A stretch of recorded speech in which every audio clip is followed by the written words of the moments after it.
Hello students, welcome to this channel once again. आज हम लोग कंडक्टेंस के बारे में इंफॉर्मेशन लेंगे। कंडक्टेंस जो है इलेक्ट्रोकेमिस्ट्री चैप्टर का बहुत ही इंटरेस्टिंग टॉपिक है। यहाँ से हम लोग देखेंगे कि कंडक्टेंस हम लोग क्यों पढ़ते हैं, कंडक्टेंस क्या होता है, कंडक्टेंस किसका मेज़र किया जाता है, कंडक्टेंस पढ़ने से हमें क्या क्या जानकारी मिलती है रिगार्डिंग इलेक्ट्रोकेमिस्ट्री। इसके पहले वाले लेक्चर में मैंने आप लोगों को इलेक्ट्रोलाइटिक सॉल्यूशन के बारे में इंफॉर्मेशन दिया था। अगर आपने वो वीडियो मिस किया है तो मैं डिस्क्रिप्शन में लिंक दे दूंगा, आप जरूर देखिएगा। ठीक है, तो without any delay let us start the conductance measurement कैसे होता है। Let us do it. तो कंडक्टेंस जो होता है क्या होता है, फर्स्ट हमको देखना है कंडक्टेंस क्या होता है। तो कंडक्टेंस होता है इट इज द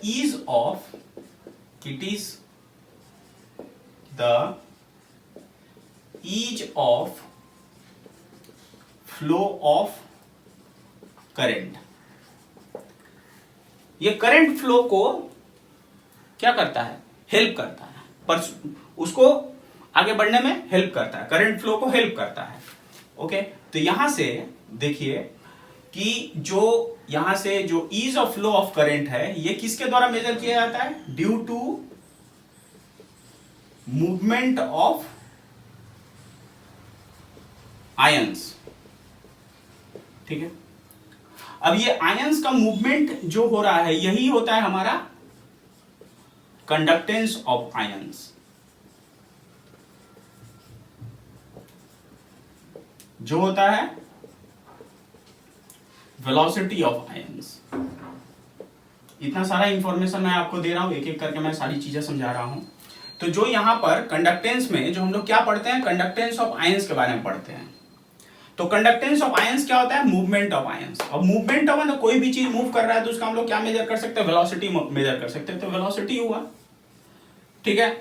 तो due to movement of ions current flow होता है इजीली, तो इसी को बोलते हैं ease of flow of current. Due to movement of ions current easily flow होता है, जिसको हम लोग बोलते हैं ease of flow of currents. ठीक है, तो देखिए यहां पे कि अगर मैं एक इलेक्ट्रोलाइटिक सेल को कंसीडर करता हूं, हम लोग इलेक्ट्रोलाइटिक सेल पढ़े हुए हैं।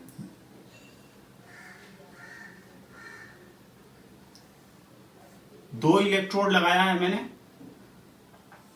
दोनों को बैटरी का पॉजिटिव और नेगेटिव टर्मिनल से जोड़ दिया। पॉजिटिव पार्ट है, नेगेटिव पार्ट है। अब यहां से जो वाटर है, ठीक है, वो डिसोसिएट होता है H+ एंड OH- में। अब ये H+ और OH- आयन मेरा सॉल्यूशन में है। ठीक है, अब ये H+ OH- आयन क्या करेगा, अकॉर्डिंग टू इट्स चार्ज, ये कैटायन है, ये कैथोड पर मूव करेगा, और अकॉर्डिंग टू इट्स चार्ज ये एनायन है, ये एनोड पर मूव करेगा। ये एनोड पार्ट होता है, ये कैथोड पार्ट होता है। तो यहां पर ये जो आयंस का मूवमेंट हो रहा है, H+ आयंस का मूवमेंट हो रहा है कैथोड पर, OH- आयंस का मूवमेंट हो रहा है एनोड पर। तो यहां पर जो मूवमेंट ऑफ आयंस हो रहा है, मूवमेंट ऑफ आइदर H+ और OH- ions to the respective electrode, ठीक है, यही मूवमेंट ऑफ आयंस को ही, जो मूवमेंट ऑफ आयंस को ही हम लोग क्या बोल रहे हैं, conductance of ion, conductance of ions. ठीक है, तो यहां पर ये जो इलेक्ट्रिसिटी सप्लाई हो रहा है, वो इलेक्ट्रिसिटी सप्लाई करके जो आयंस डिसोसिएट हो रहा है वो इजीली रेस्पेक्टिव आयन इलेक्ट्रोड पर मूव कर पा रहे हैं इजीली। तो यहां पर एक ease of flow of current का हिसाब से अगर हम बोले ease of flow of ions, तो अब आपको अच्छे समझ में आएगा ease of flow of ions, ions कितना फास्ट मूव कर पा रहा है। ठीक है, ओके। तो यहां पर देखिए, अगर यहां से ease of flow of ions को हम यहां पर एक नॉर्मल पैरामीटर से मेजर कर सकते हैं, L से। ठीक है, अब यहां से ये जो यहां पर मैंने एक टर्म यूज किया था कि it is the ease of flow of current, तो एक ऐसा पैरामीटर भी हम लोग पढ़े हुए हैं इलेक्ट्रिसिटी में, जहां पर करंट फ्लो हो रहा है, उसमें एक हर्डल का सृष्टि होता है, एक बाधे की सृष्टि होती है। अगर एक मेटालिक वायर है तो उसमें जो करंट फ्लो रहा है उसमें एक बाधा का सृष्टि कर रहा है। याद करिए उसको क्या बोलते हैं, उसको हम लोग बोलते हैं रेजिस्टेंस। ठीक है, याद आ रहा है? तो रेजिस्टेंस क्या करता है? It opposes the flow of current, it opposes the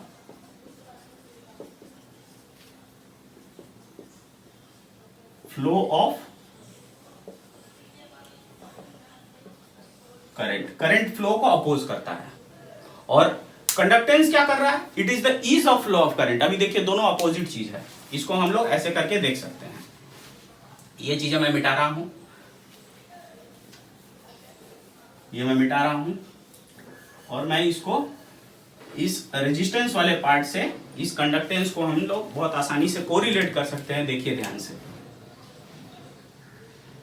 एक मेटालिक वायर है, ठीक है, ये मेटालिक वायर में जो करंट फ्लो हो रहा है, से करंट ऐसे फ्लो हो रहा है, आई फॉर करंट, तो इसके मार्ग में एक बाधे की सृष्टि होता है रेजिस्टेंस। तो रेजिस्टेंस क्या करता है? It opposes the flow of current,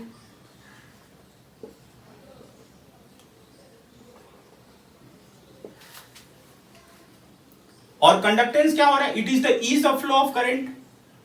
तो यहां पर जो रेजिस्टेंस है, रेजिस्टेंस का हम लोग क्या पढ़े हैं रेजिस्टेंस के डेफिनेशन में? Resistance is equal to rho into L by A, जहां पर रो क्या था? स्पेसिफिक रेजिस्टेंस था, एल क्या था? एल यहां से यहां तक का जो वायर का लेंथ होगा, एल। एल क्या है? Length of the wire. और इसका जो क्रॉस सेक्शन एरिया है वो ए है। तो यहां पर ए क्या हो गया? Cross section area of wire.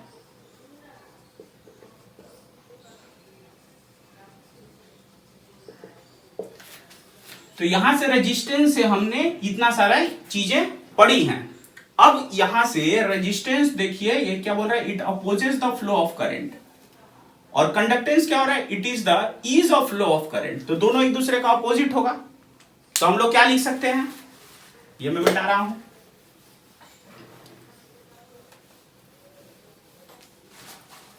क्या लिख सकते हैं? देखिए, conductance is equal to 1 by resistance.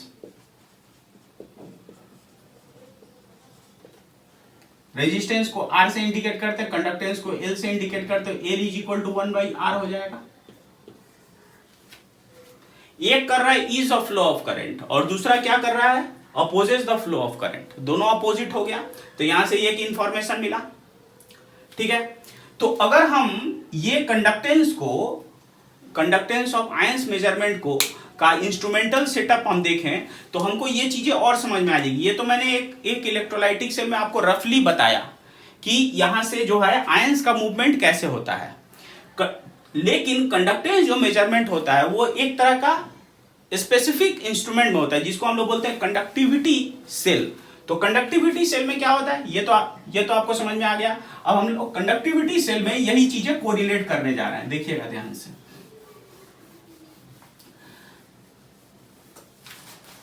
यहां से रेजिस्टेंस का मैंने क्या लिखा था वो मैं फिलहाल लिख देता हूं, rho is equal to L by A, जहां पर ए लेंथ है, ए क्रॉस सेक्शन एरिया है। अब हम लोग यहां से एक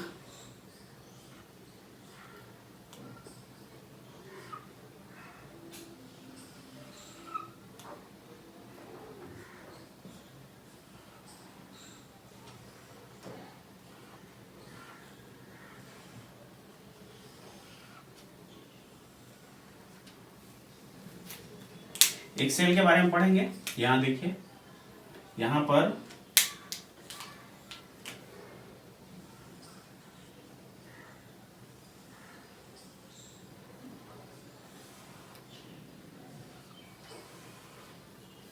ये इलेक्ट्रोलाइटिक सेल है, इसमें 2 इलेक्ट्रोड रहेंगे, यहां पर एक इलेक्ट्रोड है और इधर एक इलेक्ट्रोड रहेगा।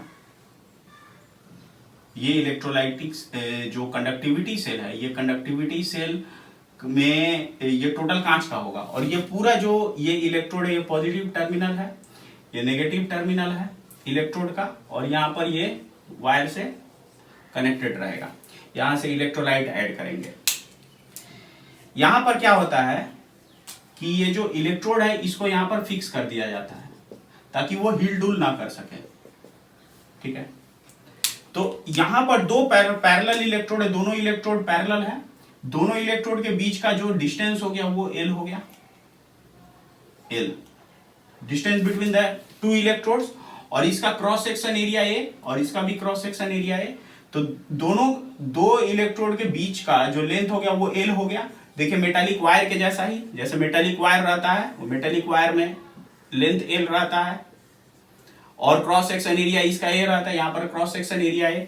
तो यहां से L क्या हो गया, इसको यहां पर हम लोग इंटरप्रेट करेंगे। L क्या होगा, डिस्टेंस बिटवीन 2 इलेक्ट्रोड्स, और A क्या हो गया, cross section area, cross section area of क्या, इलेक्ट्रोड का, मतलब ईच इलेक्ट्रोड का, मैं ब्रैकेट में लिख देता हूं ईच इलेक्ट्रोड का। तो यही चीज अगर इधर इंटरप्रेट करें तो यहां पर हम लोग क्या लिख सकते हैं, यहां से अगर हम यही चीज को इंटरप्रेट करें यहां पे तो क्या लिख सकते हैं, देखिए कि L is equal to 1/r है। तो यहां पर अगर r का वैल्यू यहां पुट करते हैं तो क्या आएगा, 1/ρ A/L। तो रो क्या था, स्पेसिफिक रेजिस्टेंस था, स्पेसिफिक रेजिस्टेंस था। ये 1/ρ गया तो क्या हो गया, opposite of specific resistance, specific conductance. तो यहां पर क्या हो जाएगा, 1/ρ को हम लोग किससे इंडिकेट करेंगे, कप्पा से। के जैसा देखने में है लेकिन इसको ऐसे करके लिखेंगे, कप्पा A/L। जहां पर कप्पा क्या हो गया, 1/ρ, जिसको हम लोग क्या बोलेंगे, स्पेसिफिक कंडक्टेंस।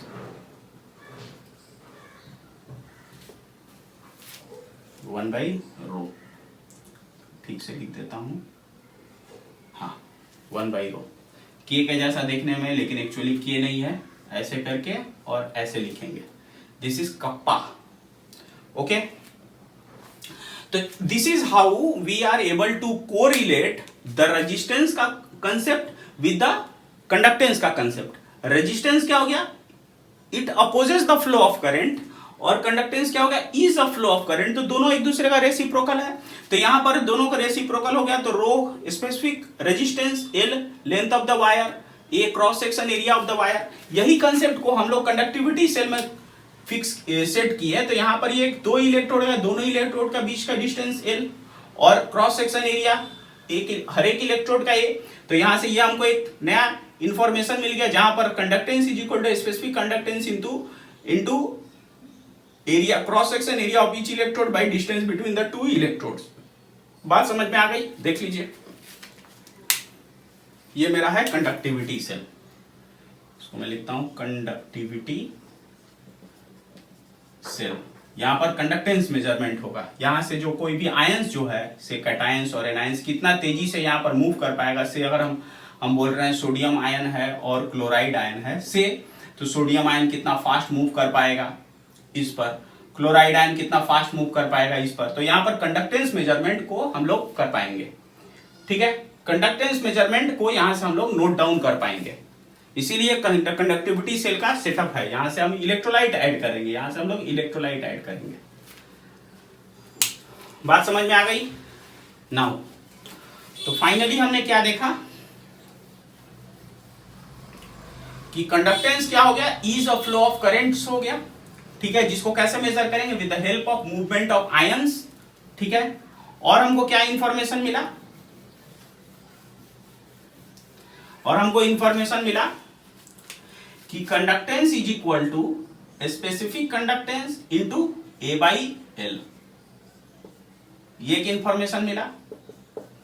अब देखिए मैंने क्या बोला, ये कंडक्टिविटी सेल है, तो ये कंडक्टिविटी सेल में क्या हुआ, इलेक्ट्रोलाइट का अमाउंट, इलेक्ट्रोलाइट का नेचर तो वेरी होते रहेगा। यहां से इलेक्ट्रोलाइट का डाला, उसका कंडक्टेंस मेजर किया, फिर इलेक्ट्रोलाइट निकाल के दूसरा इलेक्ट्रोलाइट, तीसरा डाला, ऐसे करके हर एक इलेक्ट्रोलाइट का में कैटायंस और एनायंस का कंडक्टेंस हम लोग बारी बारी मेजर कर सकते हैं। बात ये आता है कि इस जो कंडक्टिविटी सेल है, इस कंडक्टिविटी सेल में क्या फिक्स है, इलेक्ट्रोड चेंज नहीं हो रहा है क्योंकि इलेक्ट्रोड फिक्स कर दिए हैं। इलेक्ट्रोड के बीच का डिस्टेंस चेंज नहीं हो रहा है, वो भी फिक्स कर दिए हैं। तो क्या फिक्स है, L फिक्स है। और क्या फिक्स है, A फिक्स है। तो L/A का जो रेशियो है, इसको हम लोग क्या बोलते हैं, सेल कांस्टेंट। ओके, अगर यहां से लेंथ सेंटीमीटर में होता है और यहां पर एरिया सेंटीमीटर स्क्वायर होता है, तो यूनिट सेंटीमीटर इनवर्स हो जाएगा। ये यूनिट हो गया। यहां पर सेल कांस्टेंट को हम किससे इंडिकेट करेंगे, K से। ठीक है, जो K इंडिकेट कर K हो गया, वो क्या हुआ, सेल कांस्टेंट को इंडिकेट किया। तो यहां पर यूनिट ऑफ K क्या हो गया, this one unit of K। ये किस यूनिट में हो गया, CGS में। SI में करेंगे तो मीटर इनवर्स हो जाएगा। देख लीजिए पहला इंफॉर्मेशन। दूसरा इंफॉर्मेशन क्या है कि रेजिस्टेंस का यूनिट क्या होता है, रेजिस्टेंस का यूनिट ओम होता है। तो कंडक्टेंस का यूनिट क्या हो जाएगा, ठीक उसका अपोजिट है, तो क्या होगा, ओम इनवर्स लिखेंगे।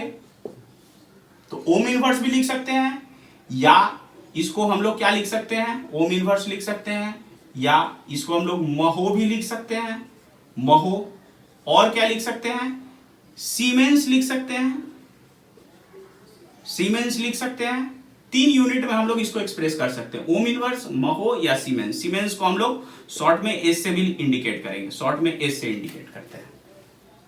तो ये 3 यूनिट हो गया कंडक्टेंस मेजरमेंट का, ये यूनिट ऑफ कंडक्टेंस हो गया, unit of conductance, unit of conductance.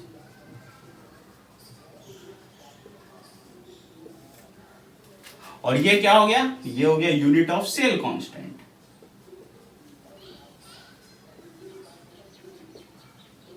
देख लीजिए,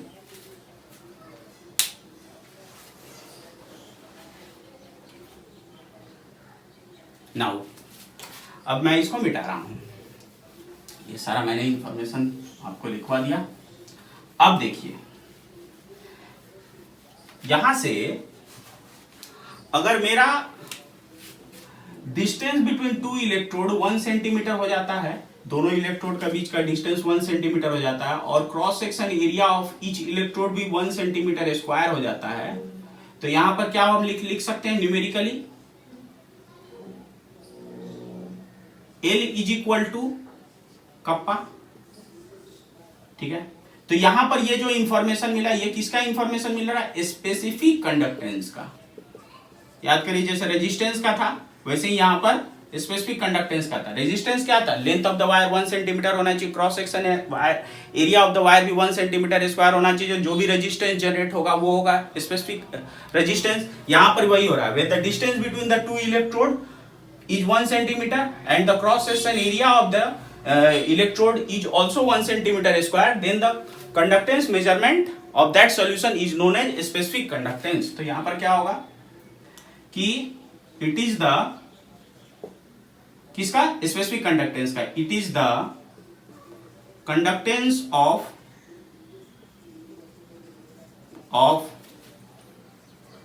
electrolytic solution, electrolytic solution placed between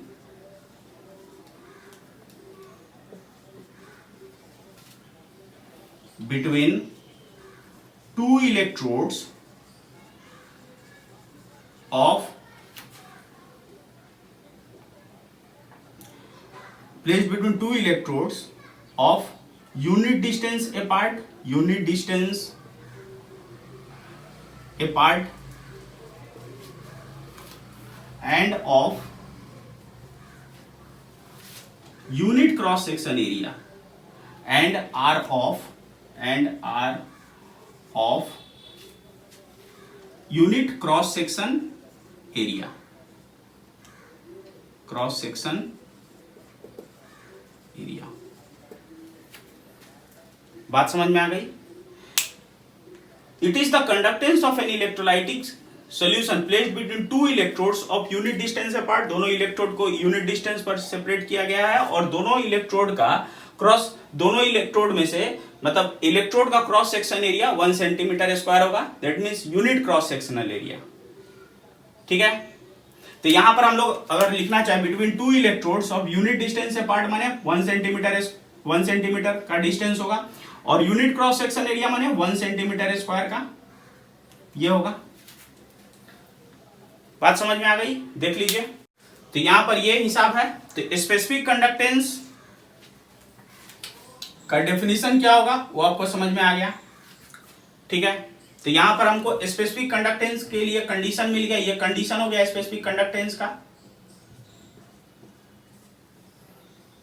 यहां पर distance between the two electrode 1 centimetre होना चाहिए और cross section area of each electrode 1 centimetre होना चाहिए। ओके, नाउ नेक्स्ट मिटा रहा हूं। अब यहां से बात आता है कि जो स्पेसिफिक कंडक्टेंस मेरा आया उसका यूनिट क्या होगा। Unit of specific conductance, that means किसका? Unit of kappa, unit of kappa. थोड़ा छोटा लिखा गया मेरे से, थोड़ा बड़ा है। हाँ, अभी ठीक है। तो क्या होगा, हम जानते हैं L is equal to kappa into A by L. तो यहां से कप्पा क्या होगा, capital L into small l by A. Capital L क्या है, ohm inverse into small l centimetre by cross section area centimetre square. तो इससे ये कटा, यूनिट क्या होगा, ओम इनवर्स सेंटीमीटर इनवर्स। ये किस यूनिट, ये स्केल में हुआ, इन सीजीएस स्केल में। ठीक है, लेकिन अगर वही इन एसआई में हम इसको एक्सप्रेस करते हैं, इन एसआई यूनिट में यूनिट ऑफ कप्पा क्या होगा, एसआई स्केल में यूनिट ऑफ कप्पा लिखना चाहें तो क्या होगा, ओम को हम लोग सीमेंस में लिखेंगे, सीमेंस, और सेंटीमीटर को किस में लिख देंगे, मीटर इनवर्स। तो इसको हम ये भी लिख सकते हैं और सीमेंस मीटर इनवर्स ये भी लिख सकते हैं।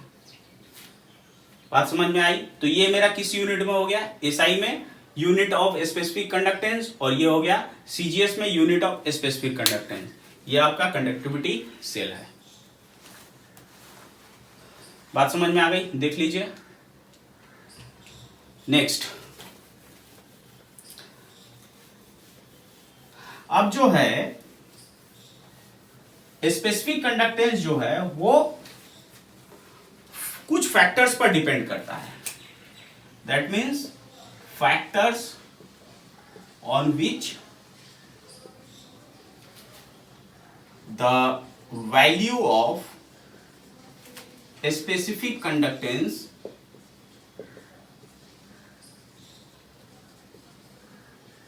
डिपेंड्स।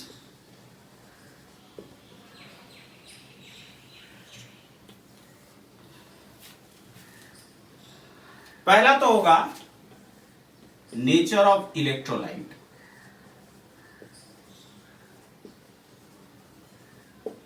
ठीक है, अगर स्ट्रॉन्ग इलेक्ट्रोलाइट रहा, स्ट्रॉन्ग इलेक्ट्रोलाइट तो कंडक्टेंस ज्यादा होगा फॉर ए स्ट्रॉन्ग इलेक्ट्रोलाइट। ठीक है, द वैल्यू ऑफ कप्पा ज्यादा होगा। क्यों ज्यादा होगा? क्योंकि स्ट्रॉन्ग इलेक्ट्रोलाइट जो है डिसोसिएट्स कंप्लीटली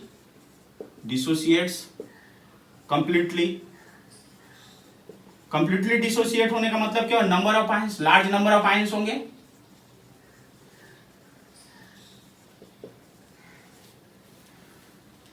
ठीक है, दैट मीन्स जो value of conductance specific conductance वो किस पर डिपेंड किया, डायरेक्टली डिपेंड किया नंबर ऑफ आयंस पर। तो दैट मीन्स यहां पर मैं क्या लिख सकता हूं कि specific conductance is directly proportional to the number of ions. Larger the number of ions, more will be the specific conductance. बात समझ में आ गई? तो ये मैंने देखा स्ट्रॉन्ग इलेक्ट्रोलाइट के लिए। सिमिलरली अगर वीक इलेक्ट्रोलाइट के लिए अगर मैं देखना चाहूं फॉर वीक इलेक्ट्रोलाइट, तो the value of kappa will be low. क्यों लो होगा? क्योंकि जो वीक इलेक्ट्रोलाइट है डिसोसिएट्स पुअरली,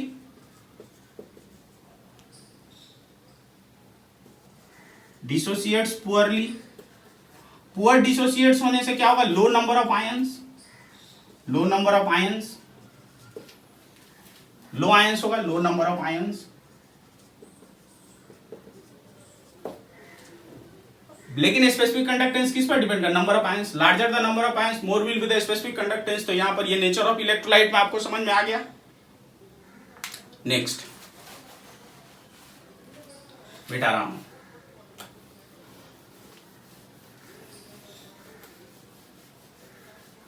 ये सारी चीजें थोड़ी थ्योरेटिकल चीजें जाननी बहुत जरूरी है कि अगर ये नहीं जानेंगे तो हमारा कंसेप्ट बिल्डअप नहीं होगा। सेकंड क्या हुआ? Dilution of electrolyte, dilution of electrolyte, ठीक है। सबसे पहले फॉर ए स्ट्रॉन्ग इलेक्ट्रोलाइट क्या होगा? For a strong electrolyte with dilution के साथ साथ with dilution the value of specific conductance increases.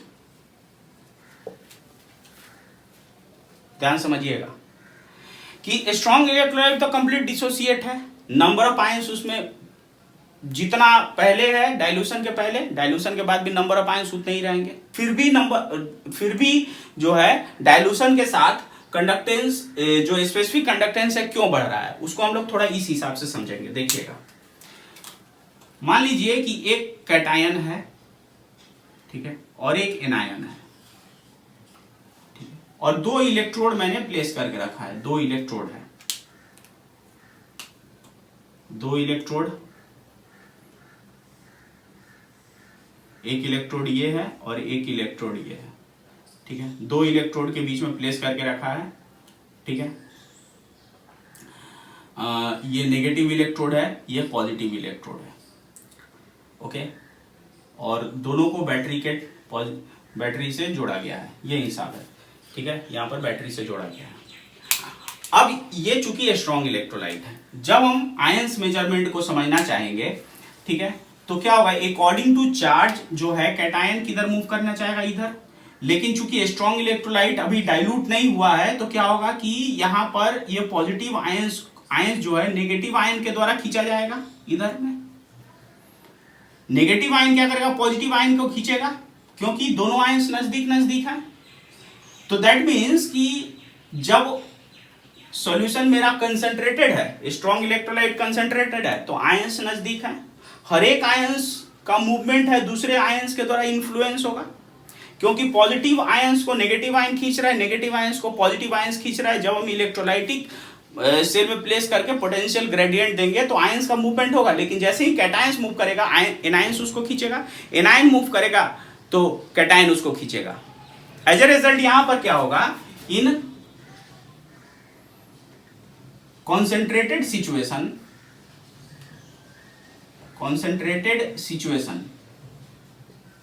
Of किसका? स्ट्रॉन्ग इलेक्ट्रोलाइट का, each ion will be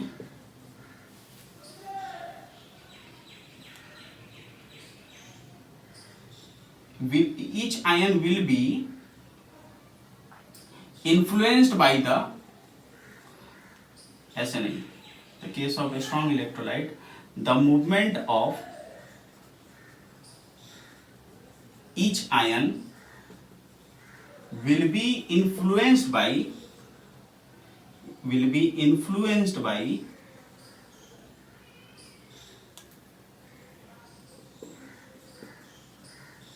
will be influenced by the charge of opposite ion, the charge of opposite ion.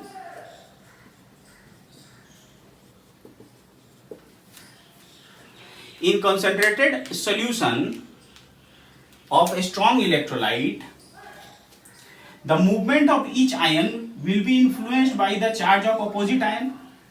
That means each ion is surrounded by its opposite charge ionic atmosphere. तो यहां पर क्या होगा, इसको मैं मिटा रहा हूं. यहां से क्या इंफॉर्मेशन मिलेगा कि each ion is surrounded by its opposite charged ionic atmosphere.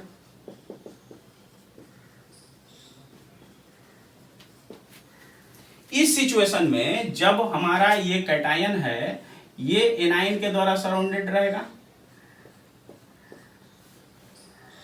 और अगर हम यहां पर ध्यान से देखिएगा, और यहां पर अगर हम 2 इलेक्ट्रोड लगाकर, ये जो है नेगेटिव इलेक्ट्रोड और यहां पर पॉजिटिव इलेक्ट्रोड, बाय डिफॉल्ट जो मैंने नीचे लिखा वही मैं लिख रहा हूं सिमेट्रिक रहने के लिए. तो यहां से क्या होगा कि जैसे ही कैटायन इधर मूव करेगा, ये सारे जो आयनिक एटमॉस्फेयर नेगेटिव चार्ज है वो कैटायन को इधर मूव करेंगे, कैटायन को खींच कर रखेंगे. उसी तरह एनायन जो है ये जब इधर मूव करेगा तो ये कैटायन क्या करेगा, इधर खींच कर रखेगा. एज ए रिजल्ट क्या होगा कि कॉन्सेंट्रेटेड सॉल्यूशन में चूंकि बहुत सारे आयन्स नजदीक नजदीक रहते हैं, इसीलिए जब कैटायन मूव करेगा तो एनायन को उसको खींचेगा, और एनायन मूव करेगा तो कैटायन उसको खींचेगा. दैट मीन्स कि हर एक इंडिविजुअल जो आयन है, इधर कैटायन और एनायन, वो अपना 100% कंडक्टेंस शो नहीं कर पाएगा, प्रोवाइडेड उसमें नंबर ऑफ आयंस पूरी तरह से डिसोसिएटेड, लेकिन सारे आयंस नजदीक नजदीक रहेंगे. तो वही चीज यहां पर मैंने इतने देर से बताने की कोशिश की है. लेकिन जब डाइल्यूट कर देंगे तो क्या होगा कि आयंस दूर दूर चले जाएंगे, और आयंस के बीच में क्या होगा, एक सॉल्वेंट लेयर चलाएगा. अगर हम डाइल्यूट करते हैं तो देखिए क्या होगा, ये मेरा कैटायन है और ये मेरा एनायन है, दोनों के बीच में क्या होगा, सॉल्वेंट लेयर चलाएगा, सॉल्वेंट लेयर. दैट मीन्स क्या होगा कि ऑन डाइल्यूशन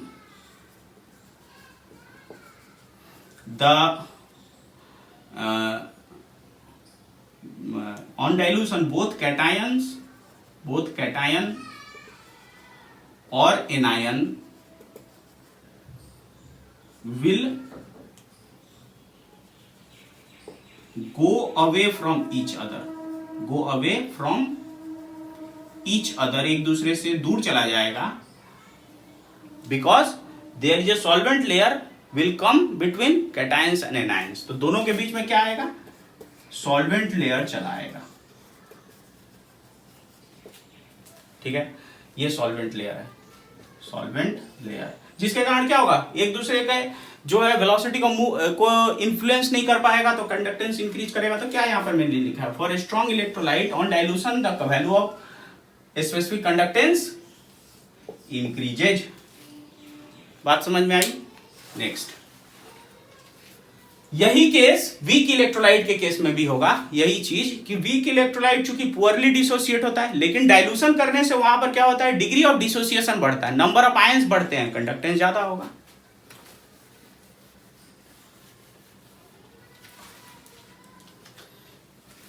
यही चीज फॉर वीक इलेक्ट्रोलाइट, ठीक है, on dilution the degree of dissociation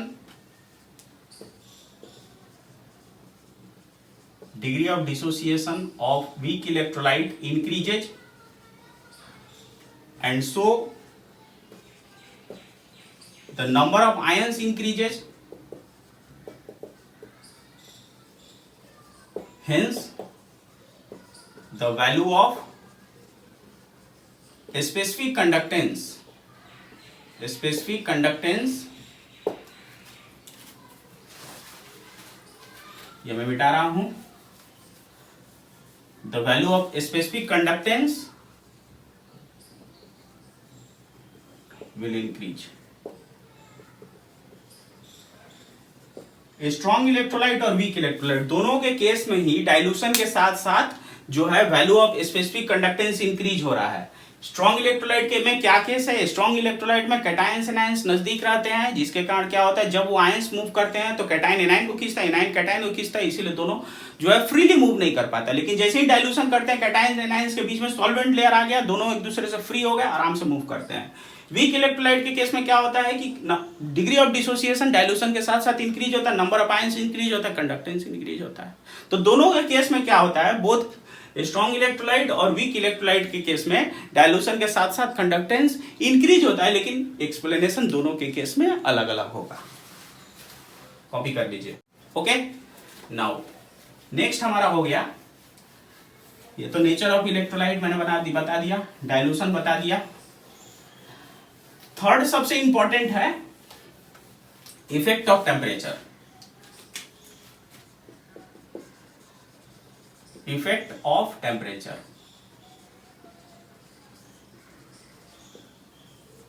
हम लोग जानते हैं कि with increase of temperature, with increase of temperature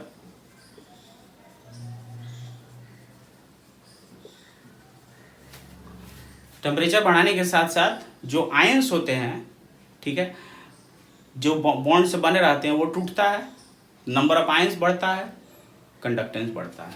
तो यहां पर with increase of temperature the chemical bond between the ions, between opposite charged ions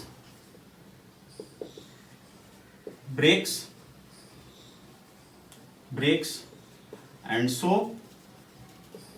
the number of ions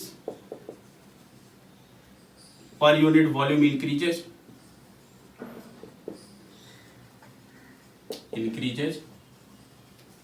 so conductance माने कौन सा कंडक्टेंस भी बोल सकते हैं, कंडक्टेंस तो इंक्रीज करेगा तो स्पेसिफिक कंडक्टेंस भी इंक्रीज करेगा, so specific conductance increases.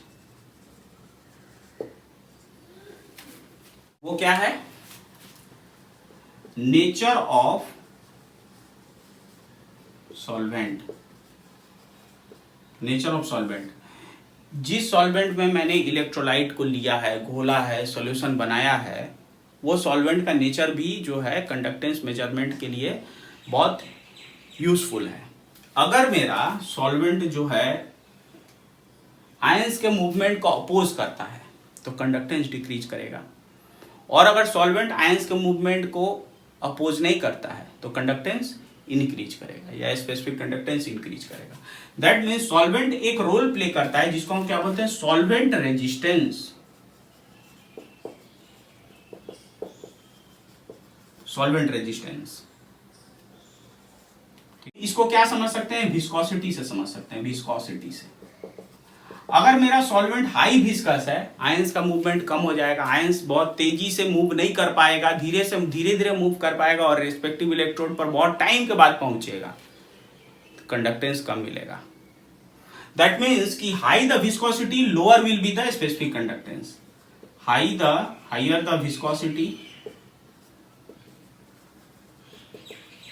Of किसका, सॉल्वेंट का, जिसको हम लोग क्या बोल रहे हैं, सॉल्वेंट रेजिस्टेंस बोलते हैं। लोअर विल बी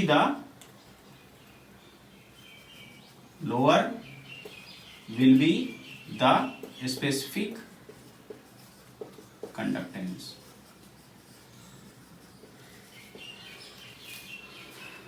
बात समझ में आ गई, नोट डाउन कर लीजिए। अब देखिए यहां से हमने आज क्या क्या देखा लेक्चर में, main important, conductance is equal to specific conductance into L A by L, ये हमने देखा इक्वेशन 1, ठीक है। दूसरा क्या देखा कि cell constant is equal to L by A, ये देखा दूसरा इक्वेशन, ठीक है। और हमने क्या देखा एक और इक्वेशन देखा जहां पर L is equal to 1/R resistance का तीसरा इक्वेशन, ठीक है। तो अगर 1 और 2 को हम कंपेयर करते हैं तो हमको क्या इंफॉर्मेशन मिलेगा, देखिए कंपेयरिंग 1 एंड 2, ये जो मैं करने जा रहा हूं ये आपको न्यूमेरिकल्स करने में हेल्प करेगा। ये सारे रिलेशंस, पहला, दूसरा और तीसरा, पहले और दूसरे को हम कंपेयर कर रहे हैं, क्या मिलेगा देखिएगा ध्यान से। L is equal to kappa into, इसको क्या लिखेंगे 1/L/A लिख सकता हूं, तो क्या आएगा कप्पा इंटू 1/K। तो यहां से क्या मिलेगा, therefore kappa is equal to L into K। क्या रिलेशन मिल गया, specific conductance is equal to conductance into cell constant. देख लीजिए ये एक इंफॉर्मेशन मिला, ओके।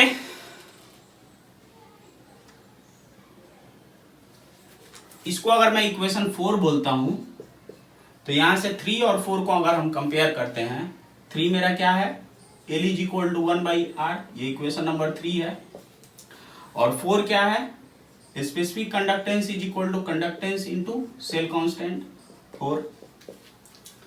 तो यहां पर L का वैल्यू अगर बैठाते हैं comparing 3 and 4,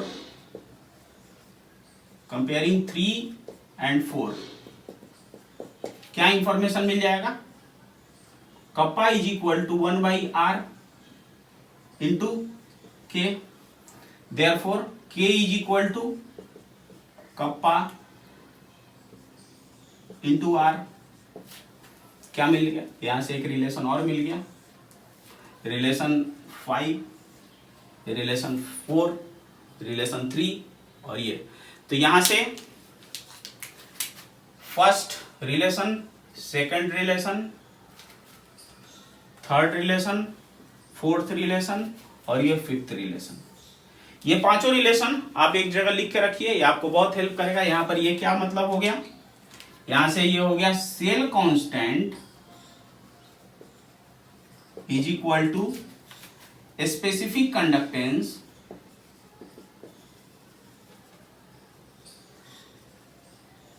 into resistance.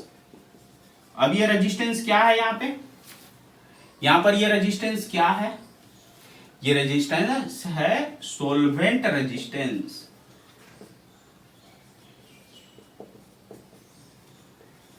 Solvent resistance से एक ग्राउंड है, एक रास्ता है, एक हाईवे है, ठीक है, एकदम मक्खन जैसा साफ सुथरा है। आप बाइक चला रहे हैं एकदम स्पीड चलाइएगा, कोई वेलोसिटी में बाधा नहीं होगी, मक्खन जैसा मस्त गाड़ी चलेगा। लेकिन दूसरा केस देखिए कि एक गली है, ठीक है, वो भी एकदम स्ट्रेट है, कोई उस पर ट्रैफिक नहीं लगता है, लेकिन बारिश के दिन में उस पर पानी जमा हुआ है, फ्लडेड हो गया है। अब वहां पर हम बाइक चला रहे हैं, वेलोसिटी बढ़ेगी ना घटेगी, घटेगी। यानी जहां पर रास्ता एकदम साफ है, आयंस तेजी से मूव किया, सॉल्वेंट जीरो, सॉल्वेंट रेजिस्टेंस नील। लेकिन जहां पर फ्लडेड हो गया, वहां पर फ्लड क्या किया, सॉल्वेंट रेजिस्टेंस को जनरेट किया, सॉल्वेंट रेजिस्टेंस, जिसके कारण आयंस का मूवमेंट तेजी से नहीं हो पाएगा। यानी बाढ़ वाला पानी के बीच में आप चलिएगा तो आपका वेलोसिटी कम हो जाएगा, लेकिन अगर वही पानी ना रहे तो दौड़िएगा उस पर तो बहुत तेजी से दौड़ सकते हैं। बात समझ में आ गई, देख लीजिए। थोड़ा न्यूमेरिकल्स किया जाए, फॉर्मूला बेस्ड न्यूमेरिकल्स कराऊंगा ताकि आपको कंसेप्ट समझ में आ जाए।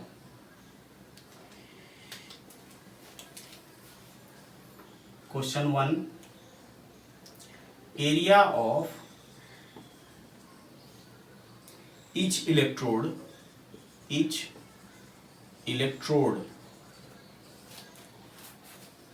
of a conductivity cell is 1.25 centimeter square. Full stop. The cell is filled with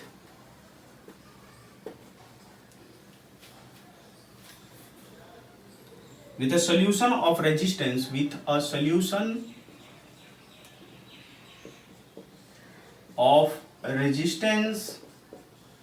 ये सॉल्वेंट रेजिस्टेंस वाला बात बोल रहा है, 160 ओम. ओके, कैलकुलेट द, अच्छा, if the specific conductance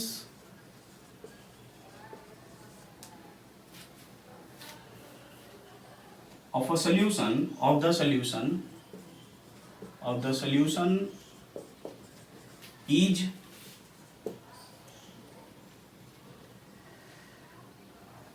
0.016 ohm inverse centimeter inverse.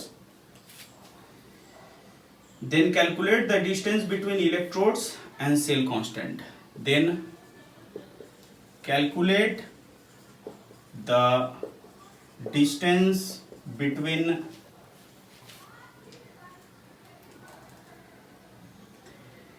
the electrodes and cell constant. तो ये चीजें हमें कैलकुलेट करनी है. क्या क्या गिवन है देखिए. सबसे पहले क्या दिया है, एरिया दिया हुआ है ए, गिवन ए है 1.25 centimetre square. The cell is filled with resistance R 160 ohm. If the specific conductance kappa दिया है 0.016 ohm inverse centimetre inverse. Then क्या क्या कैलकुलेट करना है, एल कैलकुलेट करना है, और क्या कैलकुलेट करना है, के कैलकुलेट करना है. ओके,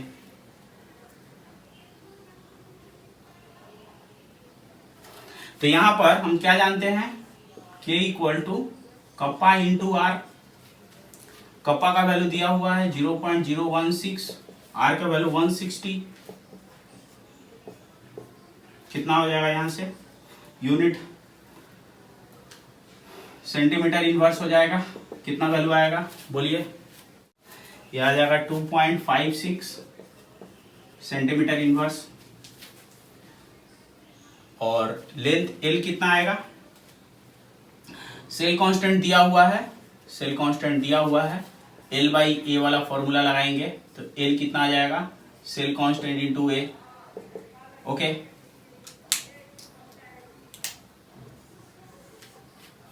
तो सेल कांस्टेंट कितना है 2.56 इंटू ए कितना है 1.25. ठीक है, सेंटीमीटर. कितना आ जाएगा, कैलकुलेट कर लीजिए. क्या आ जाएगा 3.2 सेंटीमीटर. फॉर्मूला बेस्ड है, यानी ये वाला फॉर्मूला जो अभी हमने सीखा ये काम आ गया आपका. ठीक है, देख लीजिए, एकदम इजी सवाल दे रहा हूं. If the dimension of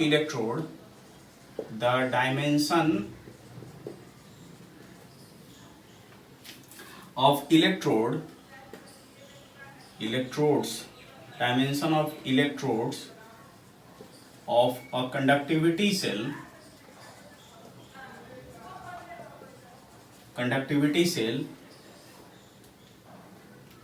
are 0.90 centimeter and 1.005 centimeter square, and the distance between them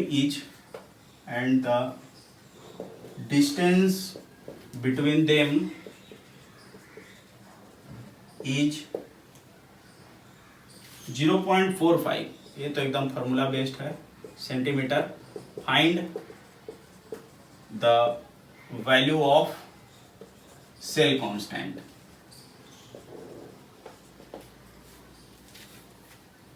video को बीच में रोक के करिए।